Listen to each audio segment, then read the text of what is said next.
day of celebration to celebrate the goodness and the greatness of our God. Amen? Pakibati nga po bawat isa ang tabi nyo ng magandang hapon. Mas maganda pa kayo sa hapon. Pag lalaki, syempre mas gwapo pa kayo sa hapon. Amen? Okay. And samahan niyo po ako sa panalangin. Pwede po tayong tumayo na. Father God in heaven, thank you, Father, for this day.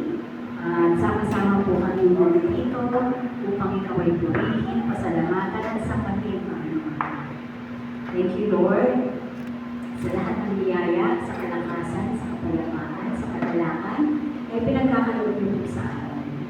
We surrender our lives to you, O God. Forgive our sins, Lord. And nais ko po, kayo po ang mamuna sa aming gawain ngayong hapon. Kayo po ang maghari sa aming gawain. Kayo po ang maitaas namin. Ang pangalan mo ang aming sasampahin, tatawagin at itataas at pupurihin, Panginoon. Salamat po sa inyong kapangyarihan at kaluwalhatian, Panginoon. And Lord God, we invite the Holy Spirit to come in the midst of us. We wait for you, Holy Spirit. Speak to us. We will listen. Give us your message to us. Thank you, Holy Spirit. And Lord, kayo po ang mamuna sa aming gawain ngayon at kayo po ang aming pagpupurihan. Ito po ang aming samang-dalangin sa pangalan ng aming Panginoong Jesus, our blessed Savior, in Jesus' name, amen. Start our Sunday service, may I call on Sister Nicole Malik to our scripture reading. Amen.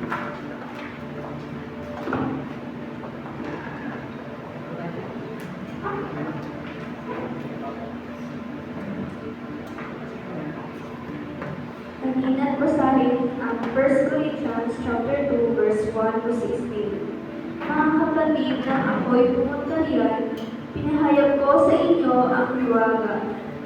Ang hiwaga ng Diyos hindi sa pamamagitan ng kausayan, ng pananalita o ng malawak na karunungan.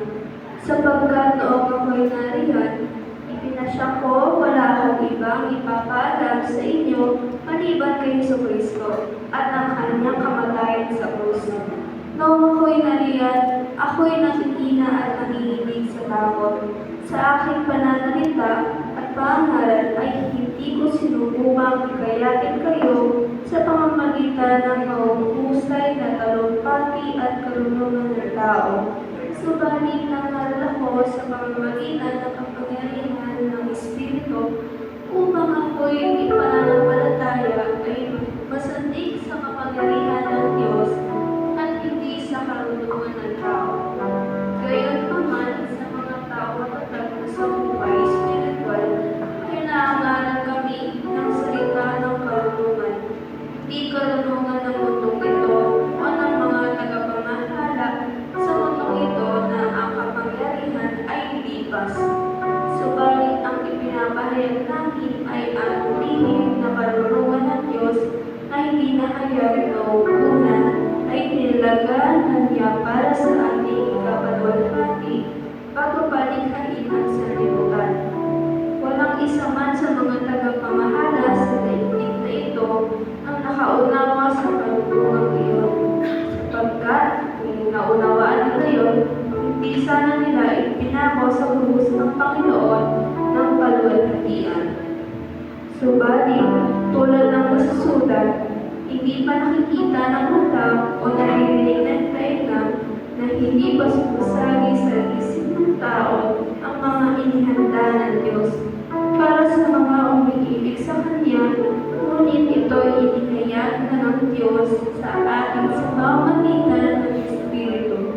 Sinasaliksik ng Espiritu ang lahat ng bagay, maging mga ang pinakamalalim na bagay na may kinalaman sa Diyos. Walang nakakaalam sa iniisip ng isang tao maliban sa kanyang sariling espiritu. Gayon din naman, walang nakakaalam sa mga iniisip ng Diyos maliban sa Espiritu ng Diyos. Ang tinanggap natin ay hindi ang Espiritu ng sanlibutan, kung hindi ang Espiritu ng wala sa Diyos, upang maunawaan natin ang mga kaloob niya sa atin. Kaya nga kami ay nangaral hindi sa pamamagitan ng karunungan ng tao, kundi sa pamamagitan ng Espiritu. Ang pinapaliwanag namin ay ang mga katotohanan ng espiritual para sa mga nagtataglay ng Espiritu. Sapagkat ang taong hindi nagtataglay ng Espiritu ay hindi kaya tumanggap ng mga kaloob mula sa Espiritu ng Diyos. Para sa kanila, kahangalan ang mga iyon at di nila nauunawaan sapagkat ang mga bagay na espiritual ay mauunawaan lamang sa paraang espiritual. Nauunawaan ng tao na nagtataglay ng Espiritu ang kahalagahan ng lahat ng bagay, ngunit hindi siya nauunawaan ng tao hindi nagtataglay ng Espiritu. Sino ang nakakaalam ng pag-iisip ng Panginoon? Sino ang makapagpapayo sa Kanya? Ngunit nasa atin ang pag-iisip ni Kristo.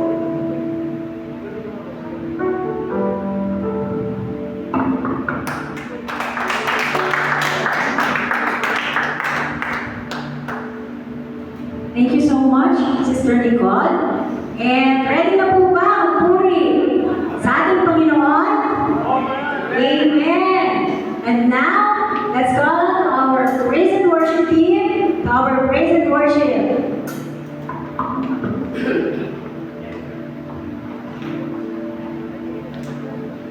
Amen. Bigyan po natin ng malakas na palakpakan ang ating Panginoon. Hallelujah, hallelujah, hallelujah. Yan, bago pa tayo magsimula, sabi po sa mga awit, Kabanata 145, talata 2, araw-araw kitang pupurihin, at ang iyong pangalan ay aking luluwalhatiin magpakailanman. Amen? Amen pa? Kaya po sa oras na ito, ibigay natin yung para lamang sa ating Panginoon. Amen? Ito yung isang araw sa 7 araw na para lang na iaalay natin kay Lord. Kaya kahit pagod tayo ng mga nakaraan, marami tayong iniisip sa trabaho, sa bahay, hayaan muna natin natin. Amen? Si Lord muna. Sabihin mo sa katabi mo, si Lord muna ngayon. Amen. Isa pa nga po malakas na palakpak.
pipiliin namin ang oras na ito, Panginoon, na maramdaman ang presensya mo lamang sa Panginoon.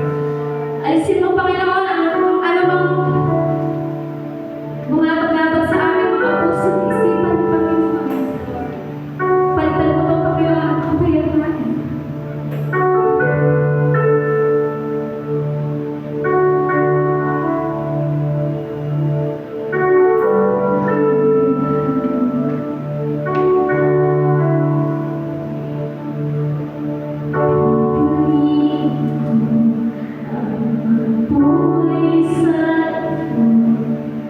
Magtiwala sa iyong kapalaran, maghihintay sa iyo, aking Panginoon. Kailanman hindi ako babagay. Higit sa sitwasyon at suliranin, iyong dakilang hangganan. Sa gitna ng bagyo, aawitan kita.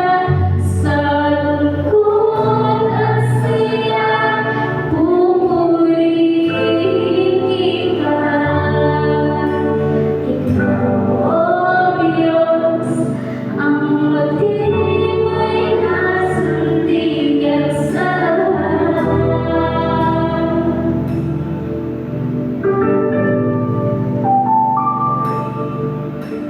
Magtigaw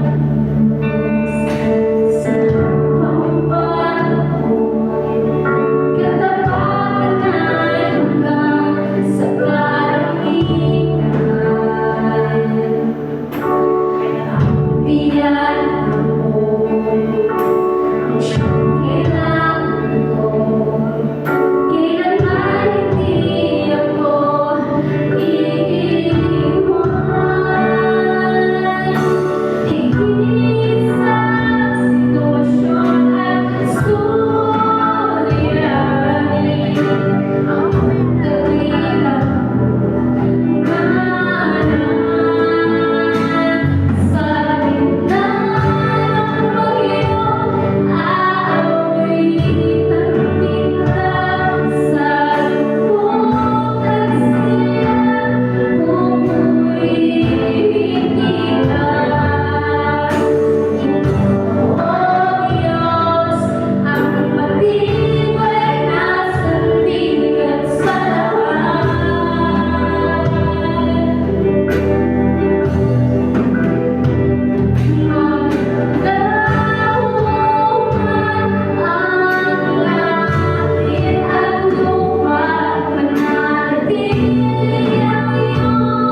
Ikaw, maligid na Panginoon sa apat na sulok ng templong ito, Panginoon. Ikaw lamang ang maitaas, ikaw lamang ang mapapulihan, Panginoon. Sa maghahayag ng iyong salita, Panginoon, nagtawag siya sa iyong likod. Bunutin mo siya ng iyong banal na dugo, Panginoon, at sa pamamagitan ng mga salita mo, ay patuloy kami bibigyan ito ng kalakasan at kapayapaan, Panginoon. Panginoon, inaari namin sa iyo ang gawain na ito. Sa iyo lamang ang mataas na papuri at pagsamba. Ang anak ng Diyos ay magsabi na, Amen.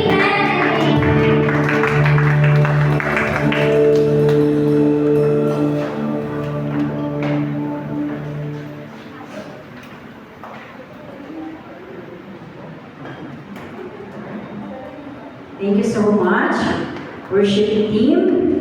And siya po ang matibay nating sandigan, Jesus Christ, our strong rock foundation that cannot be broken and cannot be shaken. Amen? Amen. And now I would like to call on Brother Edward for testimony.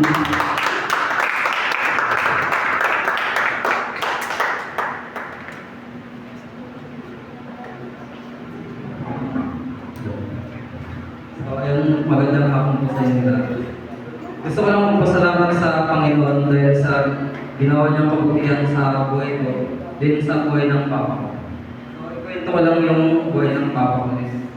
Noong 2006 at 2008, pastor talaga yung papa ko.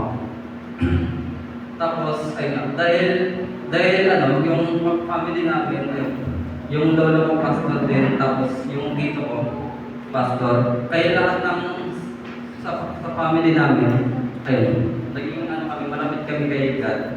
Then dumating yung time na humiwalay kami sa family namin. Then yung papa ko is nag-backslide po siya. Iniwan niya yung gawain na sa Panginoon. Tapos, ayun, ginawa niya yung nagpasakop siya sa mga mundong gawain. So ayun po, yung naging lasinggero yung papa ko. Tapos yung naano siya na influensyahan siya ng mga barkada niya. Then ayun, nagpapasalamat ako sa Panginoon dahil nung last year, dahil sa mga barkada niya, pag umuwi sa bahay, may dala-dalang anak tsaka pulutan. Pero nung huling umuwi ako, nitong January, praise God, dahil nung umuwi siya, iba-iba na yung kasama niya. May dalang gitara at Bible na yung mga kasama niya. Kaya tapos sa Panginoon dahil sa pagkagayad niya sa papa ko, ng lahat ng mga barkada niya na manginginom, iniwan niya na. Tsaka hindi niya na, binlock niya na lahat sa messenger. Tapos ayun, nagpapasalamat ako sa Panginoon dahil sana makabalik si Papa sa gawain ng Panginoon.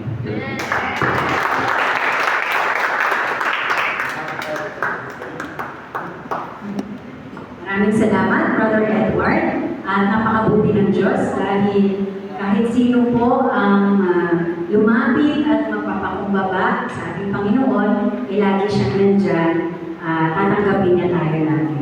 Amen? Amen. At meron pa pong isang magte-testify, si Brother Philip po.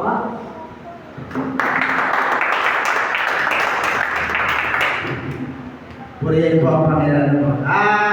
Ito ang aking papatotoo ay nangyari sa akin yung mga 2 weeks ago. Kasi ito ay nakalimutan ko, no? Di ba yung last Sunday, nakalimutan ko lang po.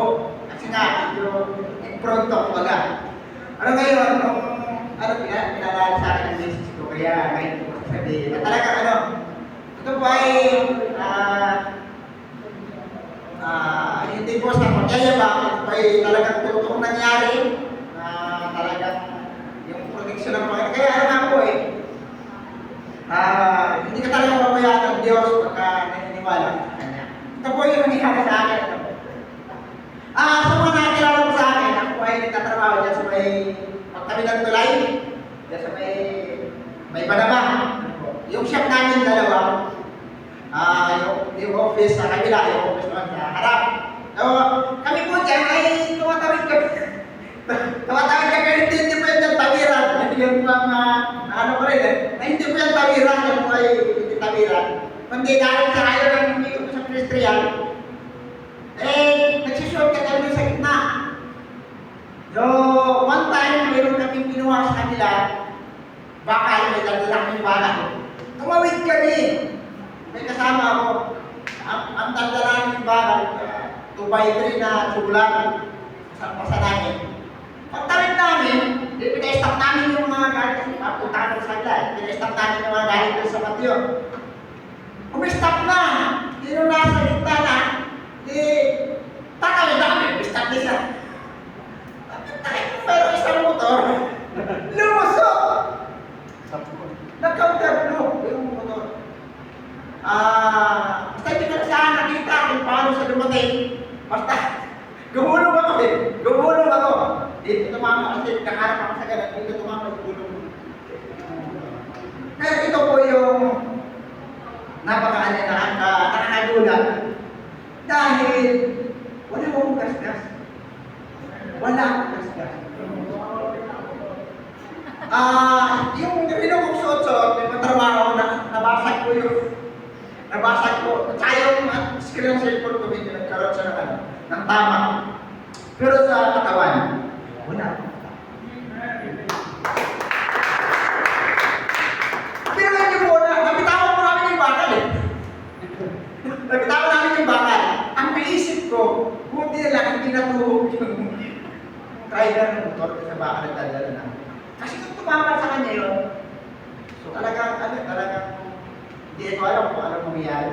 Pero talagang, nabitawan ko kasi nga, gumulong, tumayo ako. Nakita ko yung driver, nakagulong din siya. Parang gusto ko magtulungan tayo yung motor eh. Pero ang sabi ng mga kasama ko, di ano mo, picture mo yung motor. Pero sa akin naman kasi alam ko yung pakiramdam. Pero ito po ay, huwag niyo pong gayahin. Kasi po, hindi naman tayo pare-pares. Pag nagkaroon kayo ng mga aksidente, mahalaga po yun na kinukuha niyo yung picture at least yung license ng driver. Tapos yung motor. Kasi sa akin po, hindi ko naisip yan eh. Ano po, mas naawa ko na ako sa driver kasi nakita ko yung sikat mula rito. Uuwi niya. Hindi ko alam kung saan na motor. Pero, tinanong ko ako na tinanong ko ng mga kasama ko, ano brand may masakit sa'yo? Sabi ko siyempre, bumagsak eh. Pero yung talagang masakit, wala. Kaya lang po, salamat tayo. Kaya lang po, salamat sa Panginoon. Kasi wala ako patinding ininda na pinsala. Kaya purihin ko ang Panginoon, sa Diyos ang po.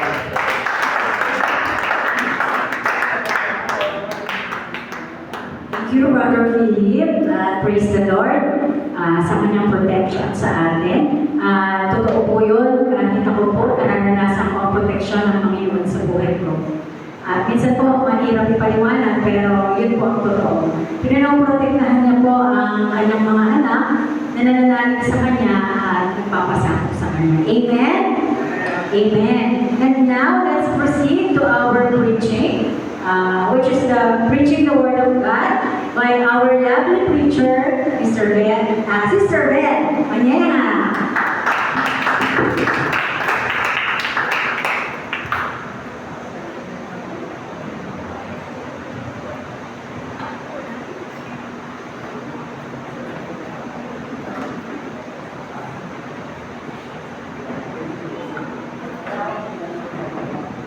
Good afternoon, everyone. Praise the Lord for giving us another opportunity to gather together to worship Him in spirit and in truth.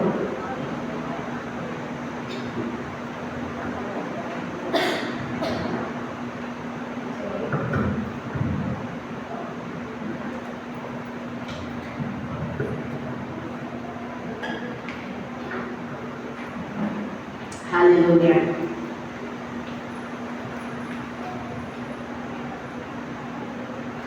So once again, let us declare God's goodness among His people through our best clap offering.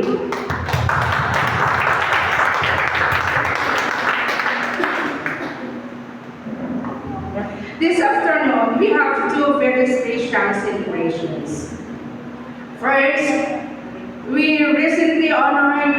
nation's history as we mark the 128th Philippine Independence Day. Isang paalala ito na ang kalayaang pinamasa natin ay binayaran ng sakripisyo ng mga naunang bayani. Excuse me.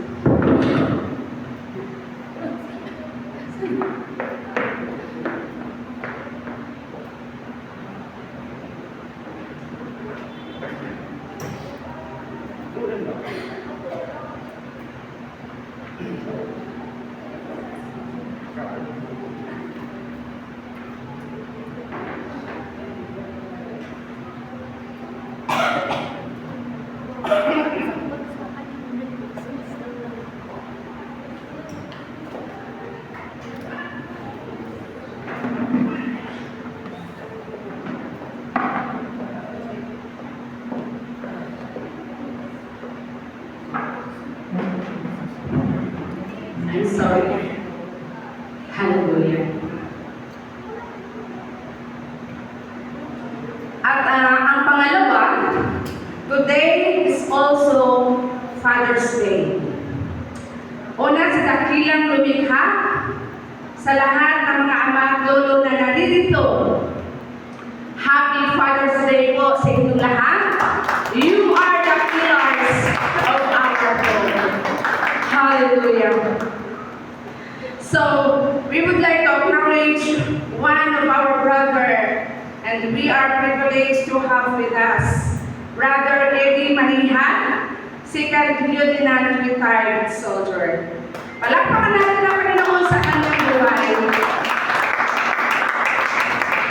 Salamat sa iyong tapat na serbisyo at kabayanihan para sa ating bansa.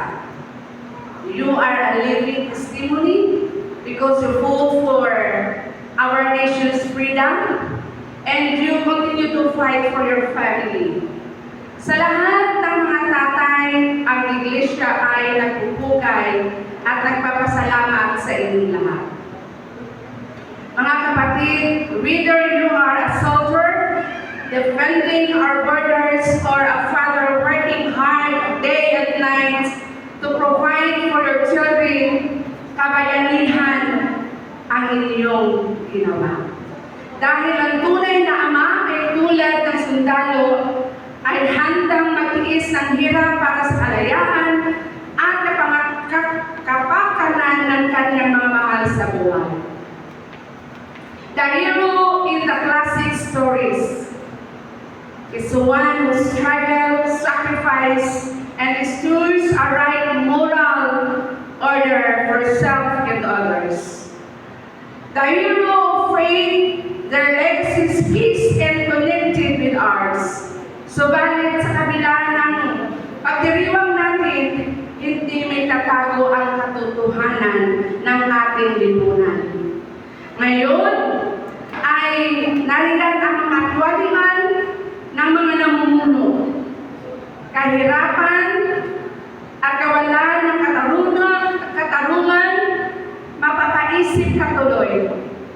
Nakamtan na ba natin ang tunay na kalayaan?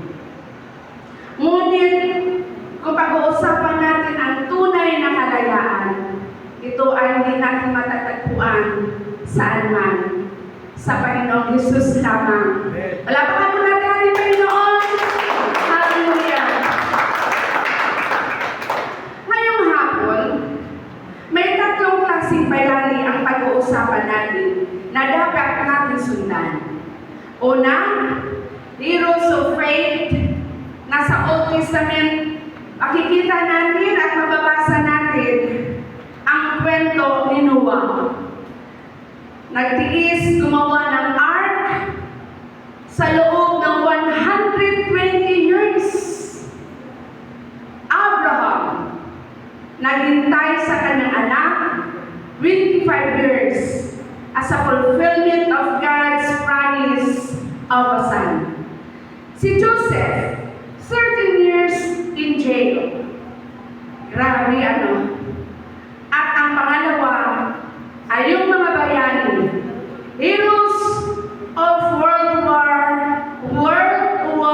II, mga sundalong Pilipino nagmarcha sa Death March, 65 miles. Walang tubig, walang pagkain. Pero nagtiis para sa kalayaan ng ating bansa. At ang pangatlo, tayo ngayon. Mga Pilipino na naghihirap sa kamay ng kurang na leaders, mahal ang mabilihin, mahal ang kuryente, gasolina, mag-traffic, maraming jobless at homeless pa. At gusto nang sumuko.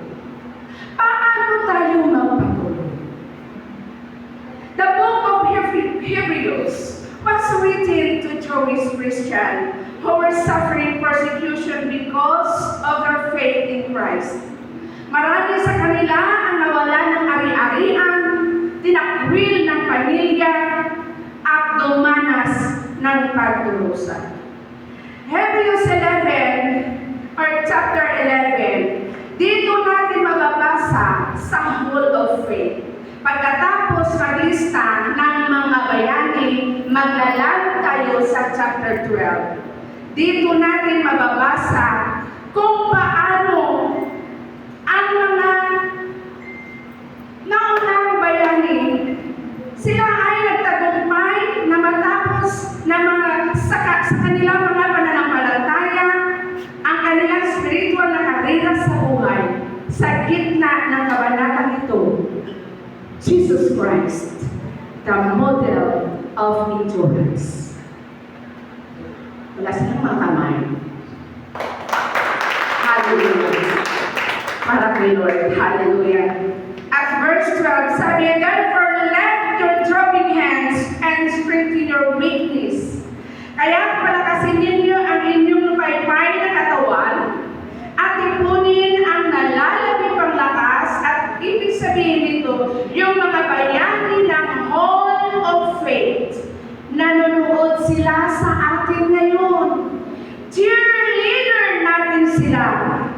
At sinasabi, kaya mo yan, Sister Vilma, Sister Jen, Sister Len, kaya mo yan, Brother Nestor, Brother Nick, Pastor Bones, kung marami kang iniinom na maintenance sa ating pagiting na sundalo, kaya mo yan sapagkat tapat ang ating Panginoon. Hallelujah. Kasi sabi nila, kaya mo yan. Kami nga noon, kinaya namin at tinapos. Paano? Kasi nariyan ang ating foundation. He was pierced for our transgression. By His wounds, we are healed. Amen? Bakit tayo makakatiis? Kasi siya muna ang nagtiis para sa atin. And this afternoon, the writer's goal is to encourage suffering Christians to preserve as Jesus followers. At gusto kong matutunan natin, pag tayo'y umuwi, alam natin kung paano mag-endure, kung saan tayo tumingin, kung kanino tayo titingin, at bakit worth it ang pagtitiis. Let us all rise. Let us read our verse taken from the book of Hebrews, chapter 12, verses 1 to 2. Therefore, since we are surrounded by so great a cloud of witness, let us also lay aside every weight and sin which clings too closely, and let us run by endurance the race that is set before us. Verse 2. Looking to Jesus, the founder and perfecter of our faith, who for the joy that was set before him endured the cross, despising the shame, and is seated the right hand of the throne of God. Hallelujah. Let us close our eyes in our prayer.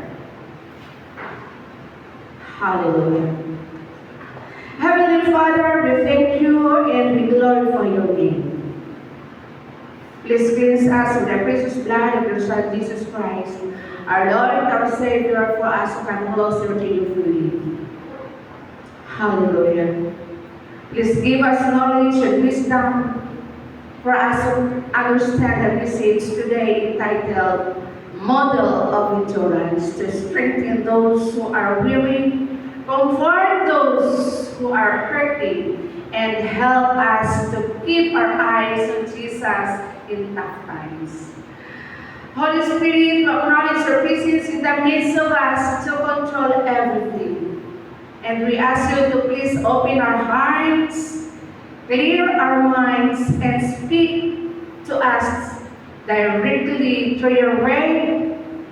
Lord, hide me behind your cross, that Christ may be transformed. And please clothe me with humility as I deliver your word with anointing power and authority in the mighty name of Jesus, our Lord and our Savior, we pray. Amen.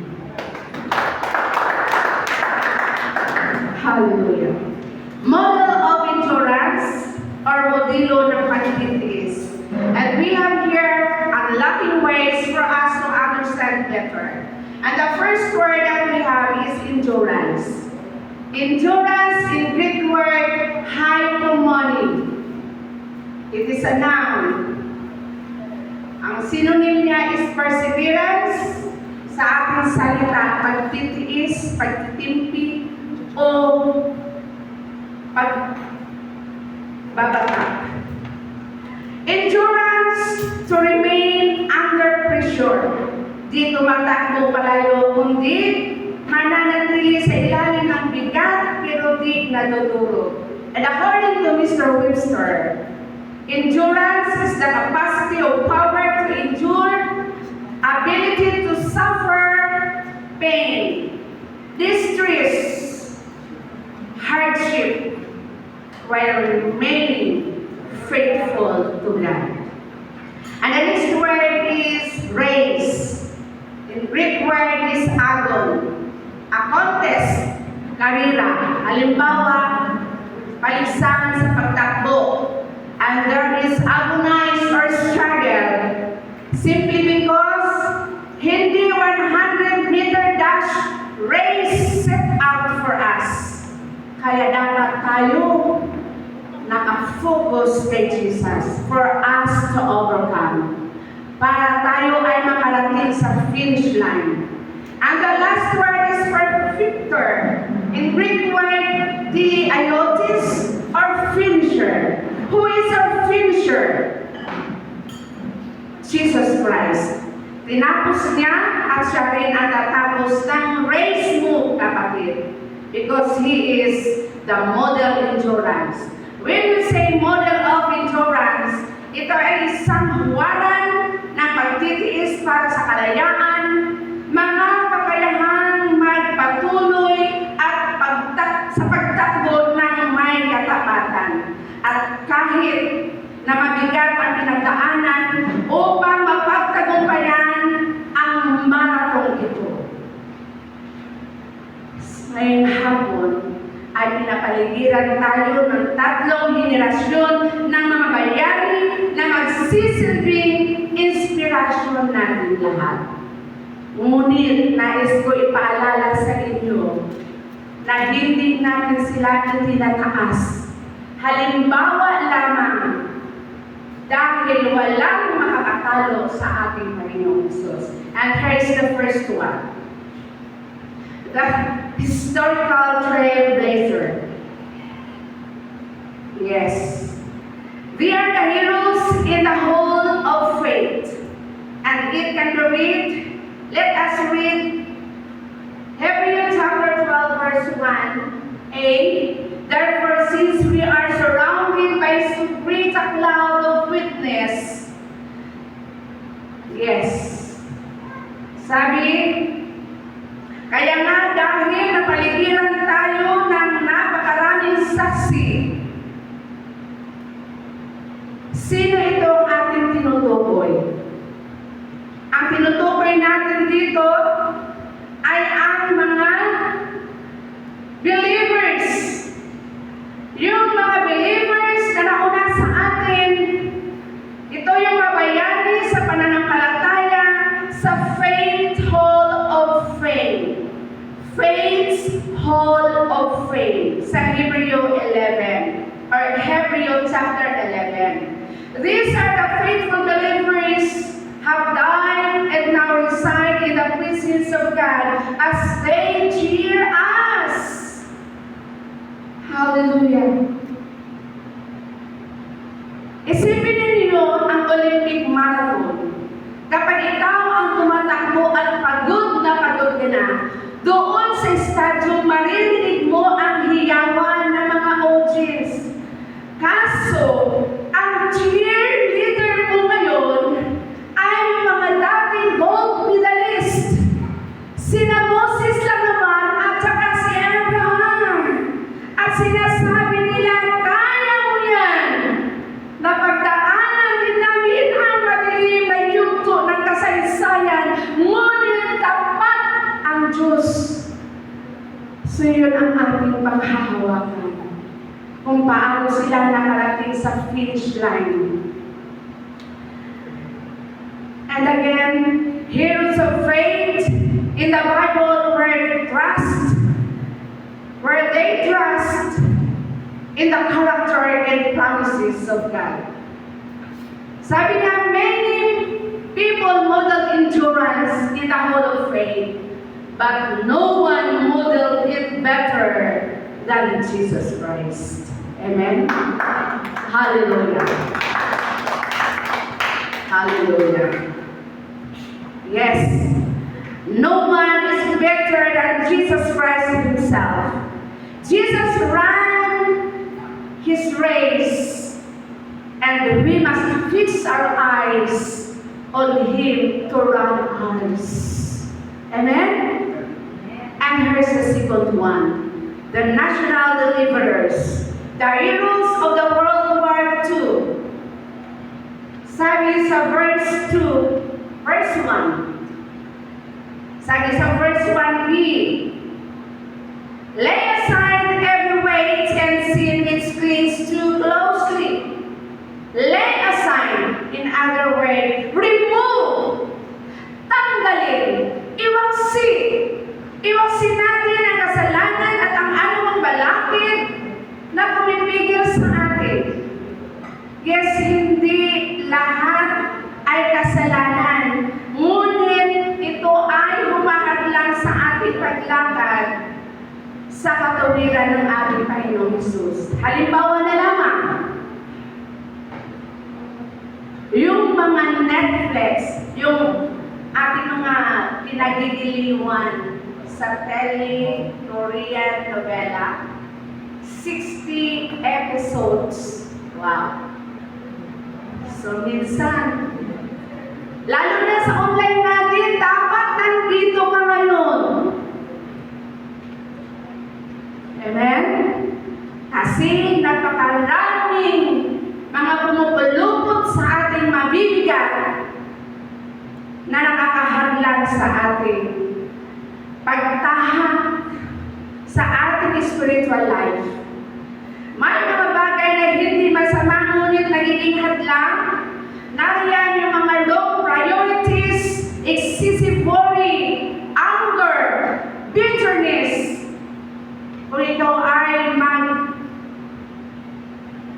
magpakalubog sa mga pighatian,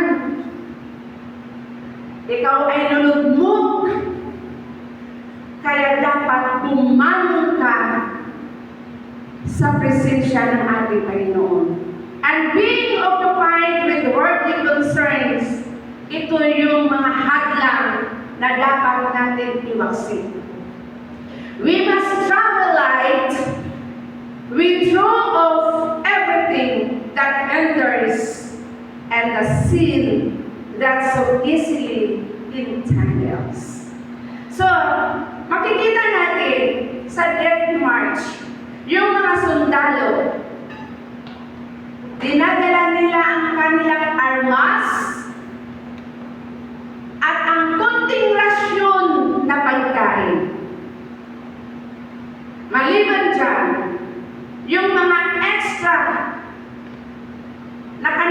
bitbitin, tinatapon. Bakit? Para mabuhay, para makamtan ang ating kalayaan. Ngunit, malaya na nga ba tayo? Sa spiritual race, ano ang weight mo? Magulang ka ba? Single parent ka ba? Anak na inaasahan ng magulang? Weight mo, hindi ko na kaya mentality. Estudyante ka ba? Parang kanta lang ni Freddie Aguilar ang weight mo eh. Ako laging nakikita, ako laging nasisisi, para walang na akong kalayaan. Kaya maraming kabataan nagdedepresyon.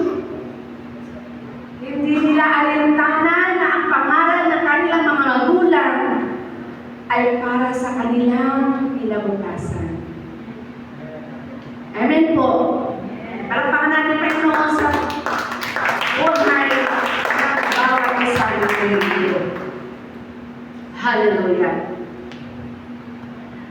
Kaya, drop the heavy weights, anger, compromise, greed, that slow down your spiritual ways. Tanong, paano ko malalaman kung weight or sin na ito?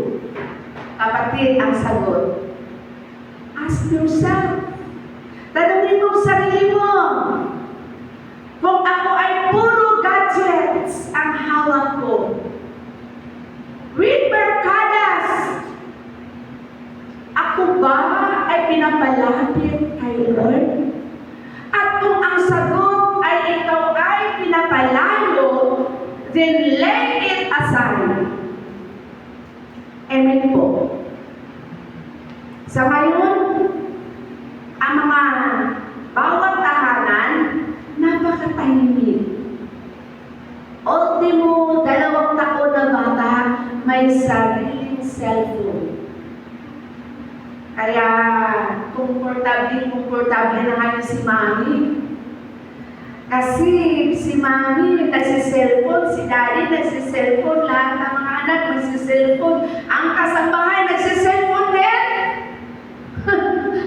Akala mo yan. Oh my. Sabi nga, all things are lawful, but not all things are helpful. All things are lawful, but not all things build up.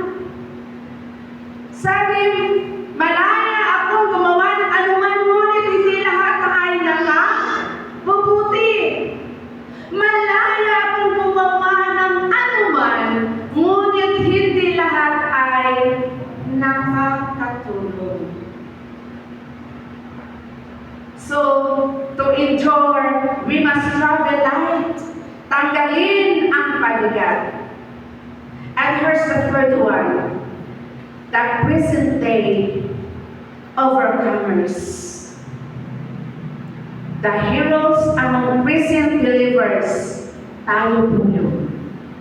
At narito ang verse 2. Sabi, looking to Jesus, the founder and perfecter of our faith, for who the joy that was set before him endured the cross, despising the shame, and is seated at the right hand of the throne of God. Sa Tagalog, ituon natin ang ating paningin kay Jesus na siyang pinagmulan ng ating pananampalataya at siya rin ang nagpapasakdal nito. At dahil sa kagalatang naghihintay sa kanya, hindi niya kinahihiya ang mamatay sa krus at siya ngayon ay nakalulong sa kanan ng trono ng Diyos. Amazing God! Palakpakan natin ang ating Panginoon! Kaya tayo din dapat mayroon din tayong goal. Ano ang goal mo, kapatid? In our spiritual life, dapat i-goal natin Masungkit natin ang crown of eternal life na ibibigay ng ating Panginoon sa atin. Hallelujah! Praise the Lord. Palakpakan natin ang ating Panginoon. Dahil yan ang nais niya sa bawat isa. Hallelujah. Kaya nga sabi, looking to Jesus, the founder and perfecter of our faith, who for the joy that was set before him endured the cross, despising the shame, and is seated at the right hand of the throne of God. Hallelujah. Sa Olympic, ang runner hindi nakatingin sa audience at sa katabi. Saan sila nakatingin? Sa finish line. Tingnan natin si Peter. Nung siya ay nakatingin kay Jesus, siya ay nakalakad sa tubig. Ngunit nung siya ay lumingon sa alon, siya ay lubog. At ganun din ang mangyayari sa atin. Pag tayo ay nakatingin sa sama ng loob dahil sa mga tiwaling namumuno sa atin, kung tayo ay nakatingin sa sakit, sa anumang kahirapan ng buhay na ating nararanasan ngayon, tila padilim na padilim ang ating mundong ginagalawan, ay lulubog tayo sa worry. Gusto natin ng pagbabago, but you never share the gospel of God. So paano magkaroon ng pagbabago itong mga greedy leaders ng ating bansa? Hallelujah. Kaya mga kapatid, tumingin kay Jesus araw-araw. So again, under number 2, the national deliverers, dapat tayo ay mag-devotion. Yes. Looking to Jesus, kailangan tayo ay mag-devotion. Paggising mo sa umaga, basahin mo ang aklat ng Isaiah chapter 53 verses 5 to 6. At ito ang iyong mababasa. But he was pierced for our transgressions, he was crushed for our iniquities. Upon him was the chastisement that brought us peace, and with his wounds we are healed.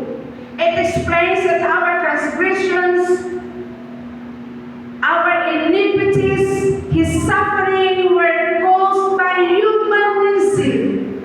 When we say humanism, ito yung sarili mo lang ang pinaniniwalaan mo.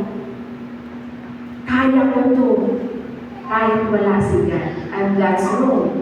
Kaya ikaw ay naligaw ng landas. Kasi iba ang iyong paniniwala. Masyado kang overconfident sa sarili mo. Kayabangan, greediness, yan, dyan ka masisira. Hallelujah. Kaso, sa ating mga pagkakamali, sa ating mga kasalanan,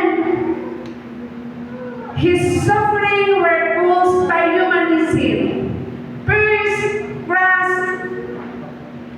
chastisement o pagkastigo, wounds.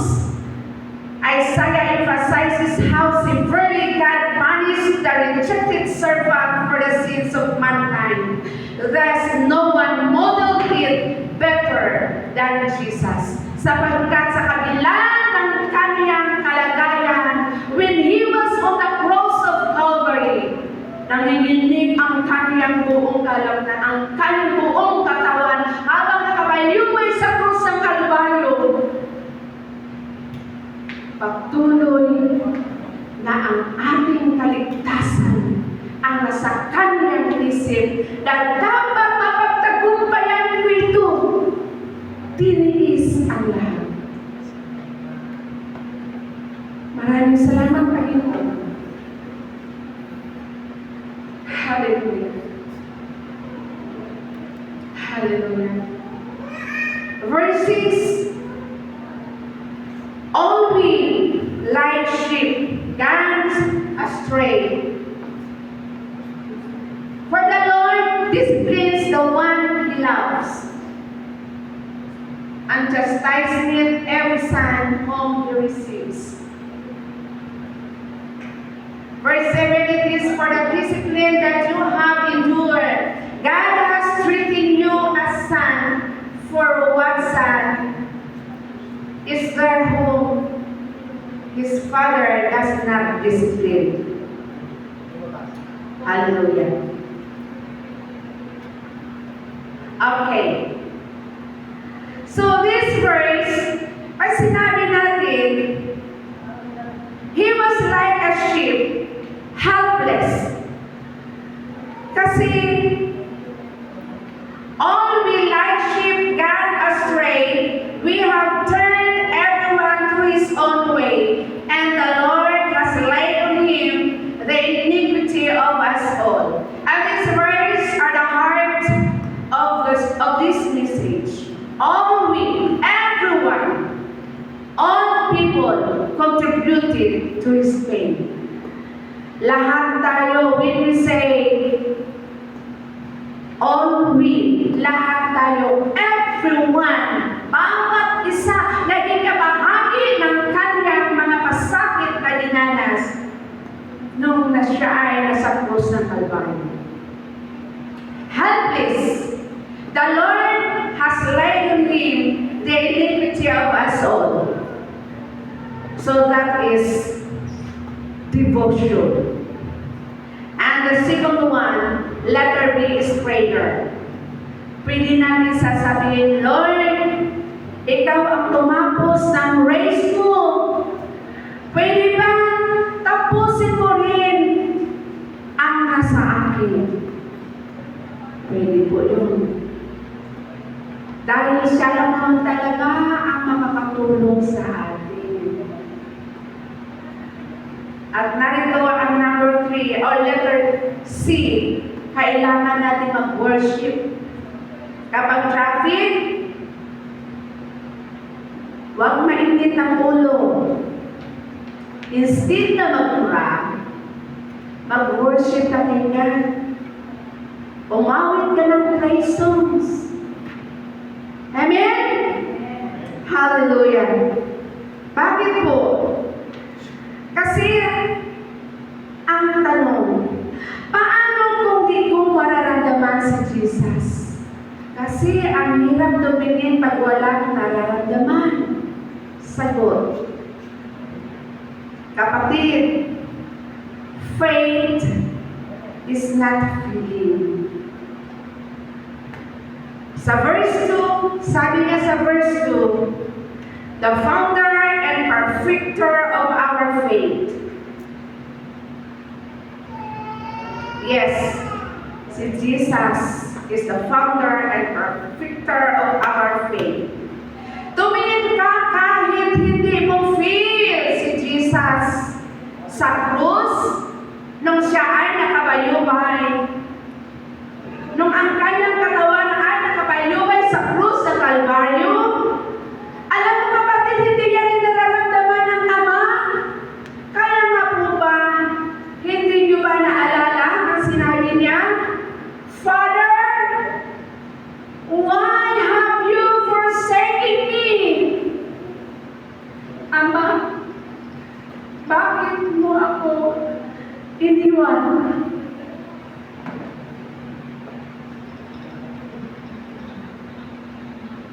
Kasi sa dami ng mga disipulo niya, nasaan? Sa katunayan, dininay pa nga siya ni Peter, di mo ba? Pero alam nyo, nagpatuloy pa rin si Jesus. Hinaya niya, pinipilit siyang kayanin at mapagtagumpayan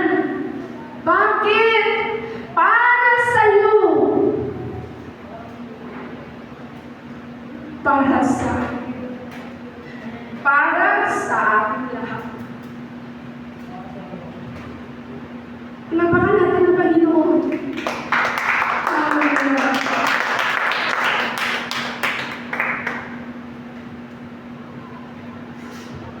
Therefore,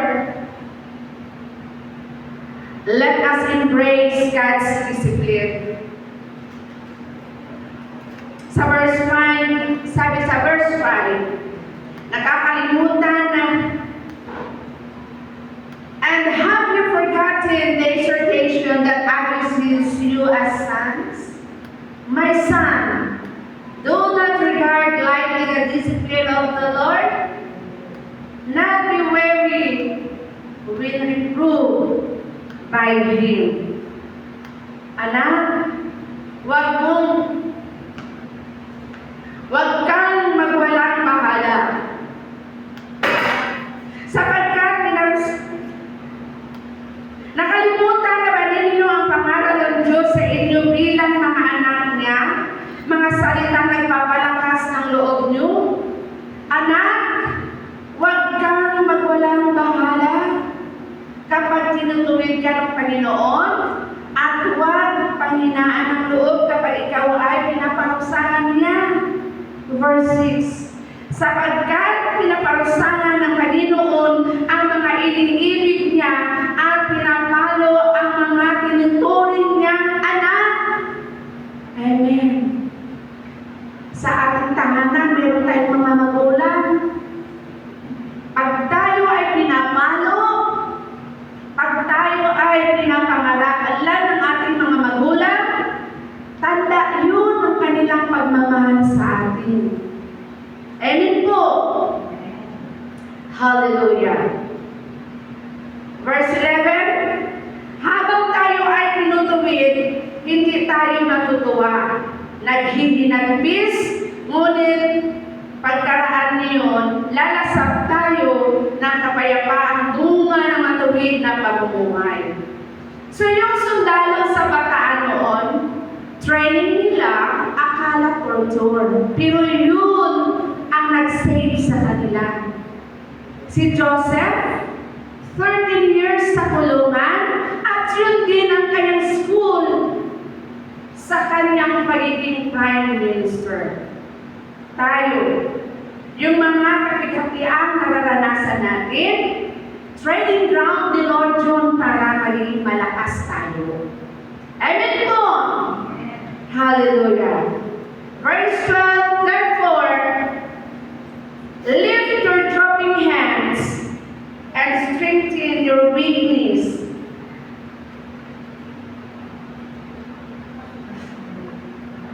Kaya't palakasin ninyo ang inyong lupaypay na katawan at ipunin ang nalalabing pang lakas. Huwag susuko. Yung pagtitiis mo yan ngayon, harvest mo yan later. So, sabi kanina ng nagiging sa atin sa pag-awit, anumang bumabagabag sa ating mga puso, papalitan niya ni Lord ng kapayapaan. Amen po? Amen. So, aalihin natin ang kapayapaan at ang righteousness and the best reward, a crown of eternal life that God has given to us. Makakamtan natin yan kapag patuloy tayo maging tapat sa ating pagtatapat sa ating mga nakaatang sa ating ministry. Verse 3, consider him who enjoyed from sinners and such hostility against himself, so that you may not grow weary and faint-hearted. Sa Tagalog, isip-isipin ninyo kung gaano ang tiis niyang paglaban sa mga makasalanan upang hindi kayo malupaypay o panghinaan ng loob. Alam mo si Satan, pwede magtatak, pero God pa rin ang mag-control. Amen po? Hallelujah. Sabi na sa Romans chapter 8 verse 28, and we know that for those who love God, all things work together for good, and for those who are called according to His purpose. So good in the context, being Christ-like, magiging kawagis tayo ng Panginoon, at kahit attack ni Satan, gagamitin ni Lord for training. Kaya faith with purpose is discipline. And discipline proves we are God's children. Punta tayo sa conclusion. Balikan natin ang tatlong bayani. The model of endurance. The first one is historical trailblazer. The heroes in the Hall of Faith, nagtiis sila, tumingin sila sa promise ni God. The second one, the national deliverers. Ito yung mga heroes of the World War II. Nagtiis sila para sa kalayaan natin. And the third one, the present day overcomers. The heroes among the present believers. Nagtiis tayo kasi si Jesus muna ang nagtiis sa Isaiah 53 verse 6. By His wounds, we are healed. Nagtiis tayo. Amen. Hindi ka nag-iisa, kapatid, sa iyong karera sa buhay spiritual. Bakit mo nasabi yun? Because cloud of witness, nanonood. Holy Spirit, sumasama. At si Jesus nasa finish line.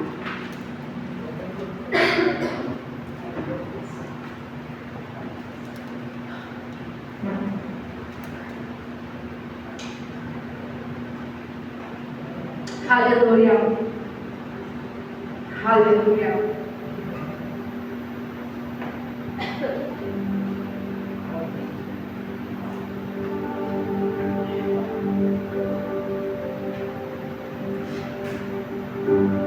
Hallelujah.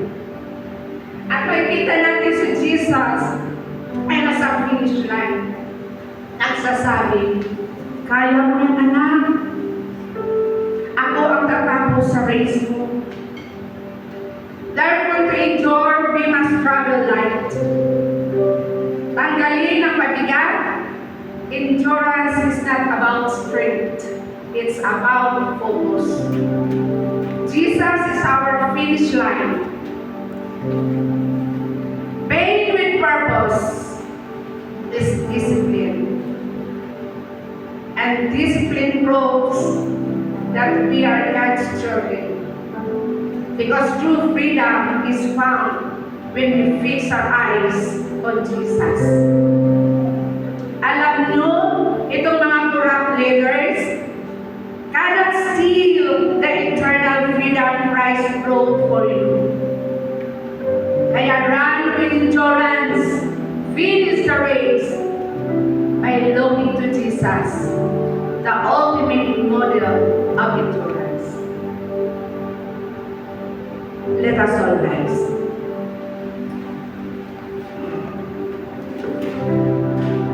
Mga kapatid, we look at our society and see corruption. We look at our personal lives and see trials. But when we look back at history, from the Hall of Faith of the heroes of World War II, and up to our lives today, one thing remains constant: the goodness of God. And you must be tired from running marathon, but your life is a testimony that He has never failed.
that we have just learned today. Isaiah 53, Jesus endured the cross for us. At salamat sa Hebrew 12, tinuruan mo kami magtiis para sa mga pagod at ito ay paalala sa ating lahat. To let their dropping hands. Lord,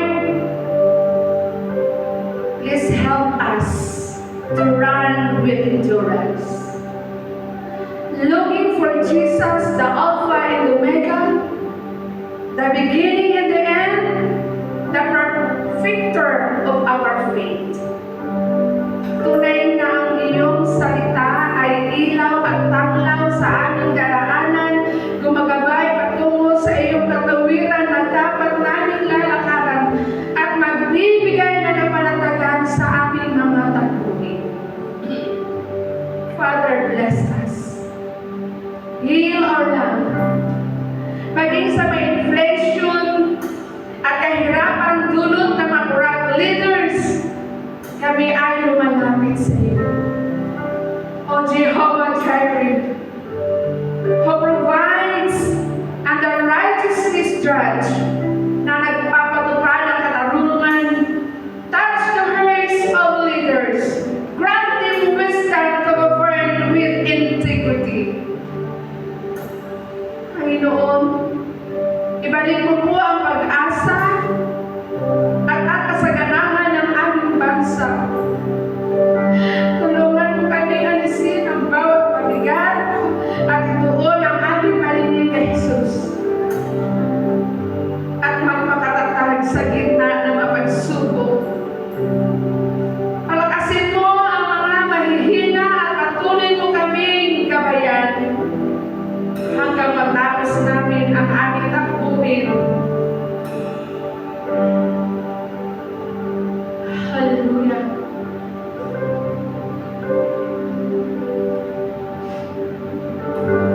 Father, we trust your perfect plan. At sa iyo ang lahat ng kapurihan ngayon at magpakailanman. In the mighty name of Jesus Christ, our Lord and our Savior, we pray. Amen.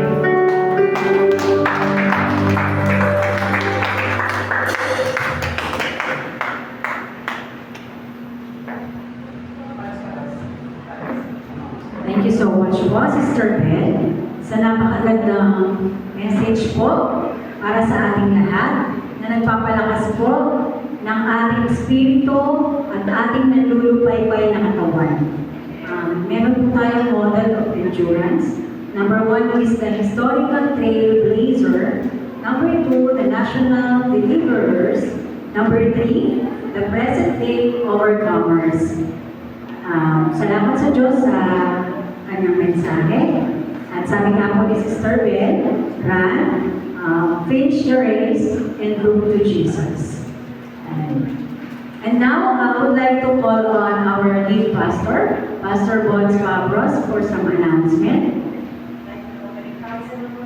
Sorry. Tithes and offering po pala muna. May I call on to Brother Eddie Maniena for our tithes and offering.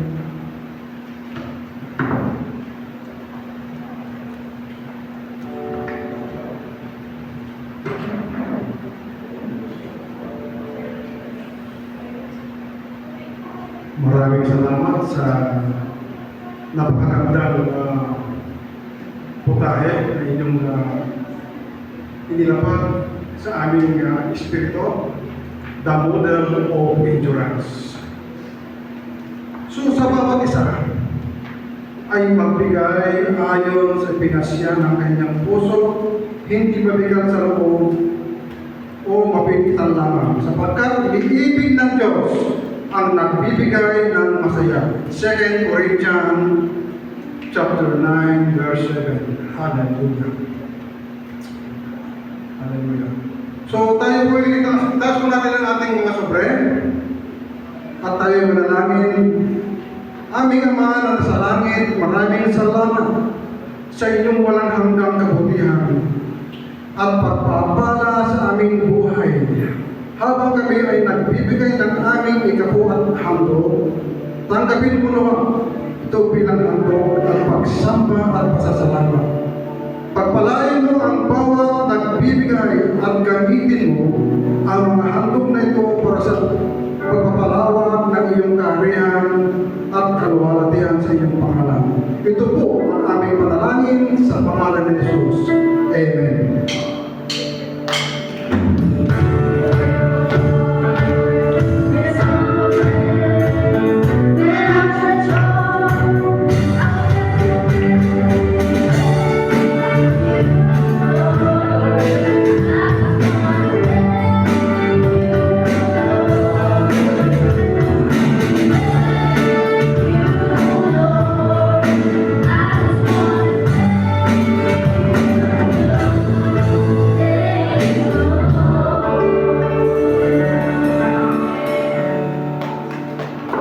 And hello po, at dagdag na po namin for announcement po, i-invite po lahat kayo, lalo na po yung mga youth para po sa ating youth service next week po. And syempre, feel free po na mag-invite tayo, magdala tayo ng mga kabataan na syempre mapapakilala natin sa Panginoon. And yun lang po, God bless po. See you po next week.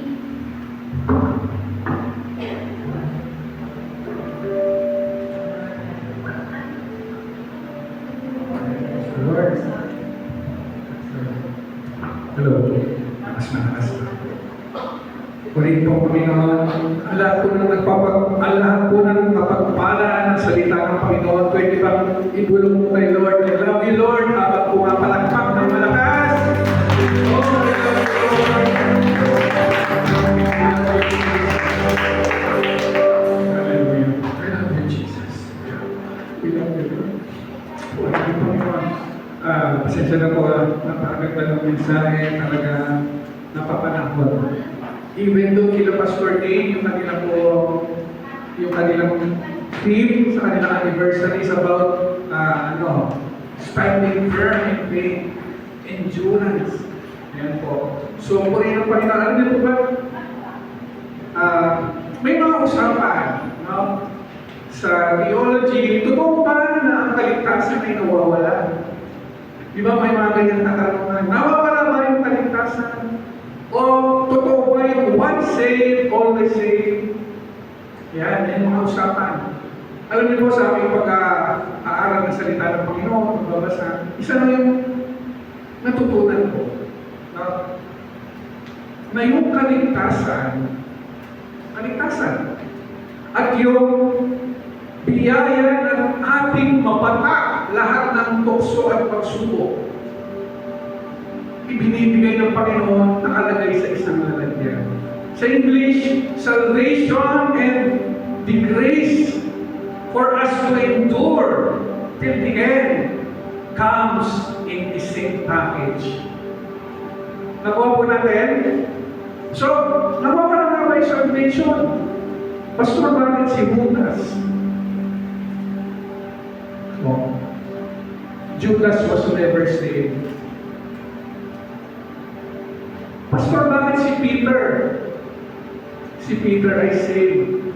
Bagaman dumating sa time yung dalawang taong yun, napalayo sila sa Panginoon. Pero ang kagandaan, yung isang nanumbalik, bumalik sa Panginoon. Kanina nga nung nagte-testify si Brother Edward, naalala ko, sabi ko, napakadelikado po nung gano'n. Yung naglingkod ka sa Panginoon, sabay biglaan tumalikod sa Panginoon, naku, napakadelikado po nun. Napakalaki ng possibility na hindi na bumalik. Mas marami, karamihan po, naglingkod sa Panginoon, akala safe, biglang pumalikod. Pero sa biyaya ng Panginoon, nakita niyo, hindi siya sinubukan ng Panginoon. Di ba? Anong ginawa ng Panginoon? Hindi sumuko ang Panginoon sa kanyang tatay at ngayon, hindi na bumabalik. And Brother Edward, huwag ka magkalala, kasama mo kami sa panalangin, one day, babalik sa paglilingkod ng iyong Father. Amen. Katunayan lang doon na, sige parang ng Lord. Katunayan lang yun, He is saved. Ligtas na siya. Minsan tayo lamang yung tumatalik maglingkod sa Panginoon. Pero pag yung kaligtasan ipinigay na sa atin ng Panginoon, hindi ko ma-imagine na darating pa babawiin niya sa atin. Yun po ang pagkakamali ng pagkakaunawa ng iba eh. Sabi ay nawawala ang kaligtasan. Hindi. Once na binigay na sa atin yan ng Panginoon, walang bawian na yun. Kasama ng kanyang pagbibigay ng kaligtasan is the grace for us to endure till the end. Amen? Tayo po ba ay mag-i-endure hanggang sa dulo? Sabi mo sa katabi mo, huwag kang bibitawan kay Jesus. Yung iba parang walang pakialam eh, no? Kung pakialam sa buhay mo. Sabi ko, sabihin mo sa katabi mo, huwag kang bibitaw kay Jesus. Hallelujah. Purihin ang Panginoon. Hallelujah. At sa karagdagan ng ano po, Happy Father's Day pala sa ating mga tatay. Purihin ang Panginoon. At mamaya, siguro hihingin natin si Sister Maribel na para ipanalangin ang mga tatay. Amen?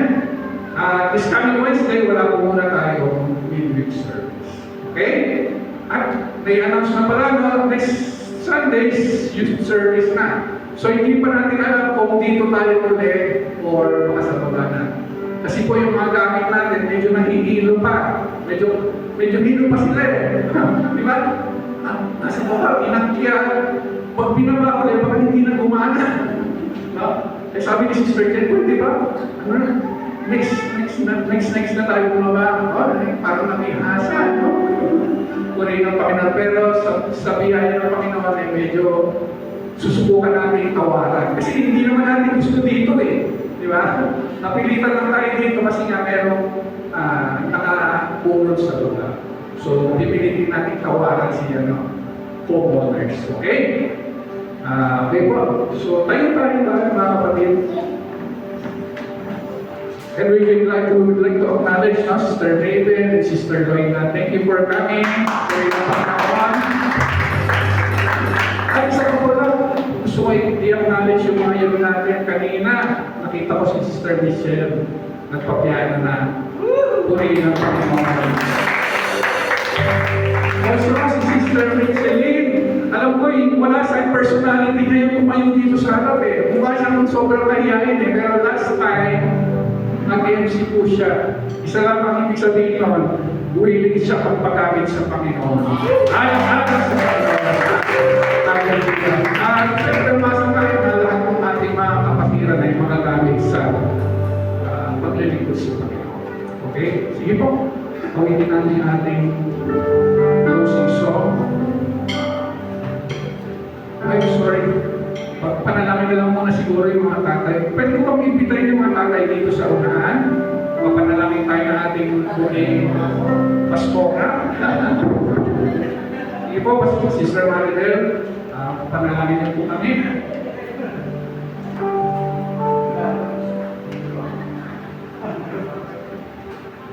Hallelujah. A most high, greater, heavens and earth made by your will. Upheld by your power, governed by your will. Wonderful, amazing God, we thank you and we glorify your name. We love you, hallelujah. Ama, mahal ka namin. Happy Father's Day, Maraming salamat sa iyong kadakilaan sa buhay ng mga lahat ng mga fathers na naririto sa iyong harapan. Tinataas namin, Panginoon, ang buhay ng bawat isa. Pagkaingatan mo ang kanilang mga kalusugan, kung ano man mga iniindan ng kanilang katawan, Lord, ikaw ang nakakaalam. Because you are the great healer, Father God. Patuloy mo po bigyan sila ng kalakasan para patuloy silang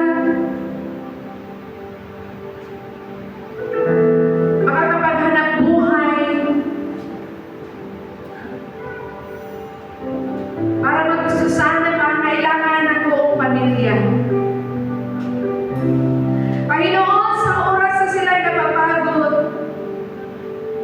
kandunin mo po sila.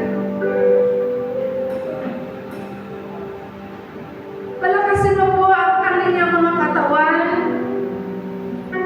Higit sa lahat, ang kanilang mabuhay spiritual. Sa kanilang namumuno, sa kanilang mga pamilya.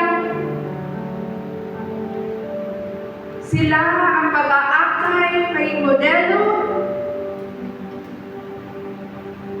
para patuloy ka namin pagsilbihan, Lord, to worship you in spirit and in truth. Because truly, O God, apart from you, nothing we can do.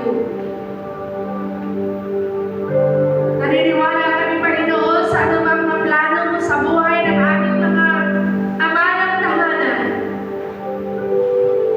Iingatan mo sila, Panginoon, sa tuwing na sila ay nagbabiyahe papasok sa kanilang mga trabaho. At ganun din po ang pag-iingat sa kanilang pag-uwi. Father God, pagpalain mo po ang kanilang mga buhay. Tulungan mo po sila na magiging malakas, lalo na sa karera ng buhay spiritual na tinatahak ng bawat isa. Maraming salamat, Ama, sa lahat ng kabutihan ginagawa mo sa buhay nila. Sapagkat sila ang modelo ng kanilang mga anak. Sila ang modelo ng kanilang pamilya, kapitbahay, at dito sa bahay tahanan. Hallelujah, Father God. Maraming salamat po sa mga oras na ito. Maraming salamat sa iyong salita na ito ay tumibo sa kanilang mga puso. May isang pamuhay, pagsilbing kalakasan sa araw-araw. In the mighty name of Jesus we pray. Amen. Before let us remain standing, awaiting po natin yung ating closing song. In Christ alone. Christ alone, My place, my trust, we love you, Lord. find my glory in the power of the cross. In every victory, let me stand free. My soul's so strength, my soul's so full, is Christ alone. In Christ alone, I place my trust, and find my glory in the power of the cross. In every victory, let me stand free. My soul's so strength, my soul's so full, is Christ alone. Hallelujah. Tunay nga sa inyo lamang, Panginoon, ang kaligtasan mo. Salamat po, Panginoon, sa kapigitan.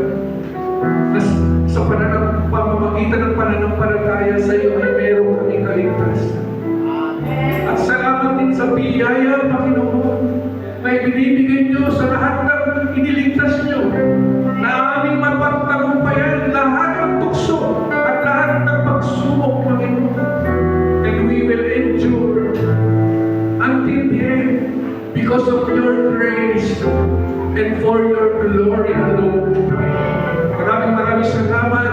And Lord, sa ating mga kapwa-tatay, Lord, salamat sa isang laking pribileyo, Panginoon, na binigyan niyo kami ng responsibilidad bilang mga tatay at hindi po namin ito magagampanan at nagampanan ng maayos kung hindi dahil sa inyo.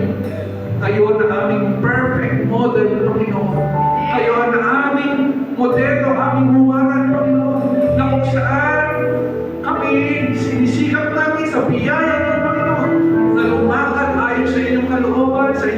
sila upang maging maayos ang pamilya ng bawat ama na narito ngayon. Pagpalain niyo po ang lahat ng pamilya ng Throne of Grace. Panginoon,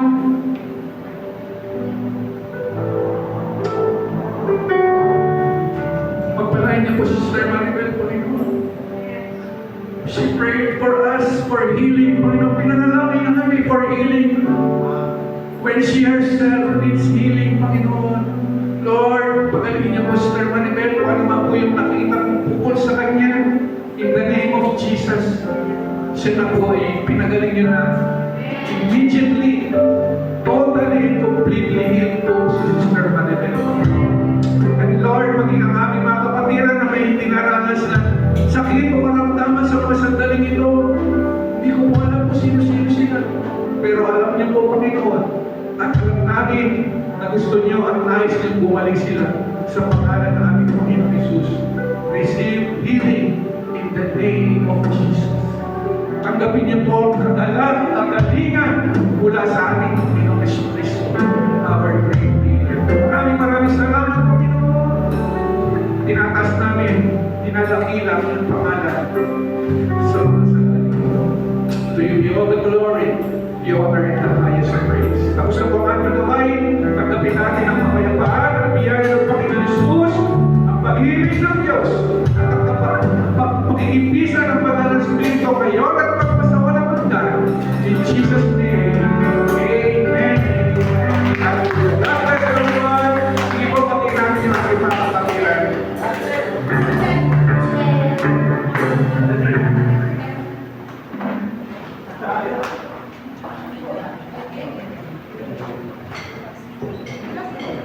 Yes.